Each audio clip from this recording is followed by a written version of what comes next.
Huitième jour, sois positif. Sois positif. On aime se plaindre, raconter aux autres nos petits soucis.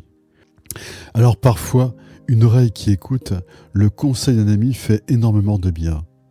Mais parfois aussi, on s'enferme dans cette démarche de complainte permanente, qui nous fait oublier bien souvent que celui qui écoute a lui aussi ses propres problèmes à gérer et qu'entendre les tiens finit par le fatiguer.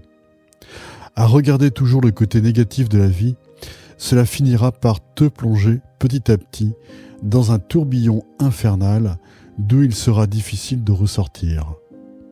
Soyez toujours joyeux.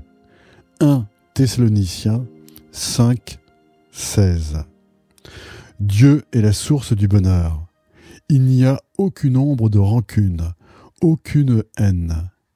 Il nous a créés pour que nous goûtions à la plénitude divine. Et pour cela, pas besoin d'attendre d'être au paradis. Ça commence aujourd'hui. Obéis à mes lois et mes commandements que je te transmets, afin que tu sois heureux, toi et tes enfants après toi. Deutéronome 4, 40. Tous ces commandements que nous croyons difficiles à tenir et qui parfois sont des sources d'angoisse dans notre vie sont simplement le résultat d'une incompréhension du plan divin. Nous sommes totalement libres en Christ et étant nés de nouveau, ce qui était une contrainte dans le passé se transforme dans notre cœur comme une adhésion entière pour marcher sur notre chemin qui mène à la sainteté. Alors que les étoiles du matin éclataient en chants d'allégresse et que tous les fils de Dieu poussaient des cris de joie, Job 38, 7. Ne participez pas à l'angoisse permanente dans laquelle le monde se meurt. Ne regardez plus les infos, ne lisez plus la rubrique faits divers dans le journal, mais inspirez-vous de personnes positives, remplissez votre journée de bonnes nouvelles. Vivez dans l'ombre du monde avec la lumière qu'apporte l'Esprit Saint dans la vie du croyant. Rendez-vous compte, nous pouvons communiquer avec Dieu lui-même.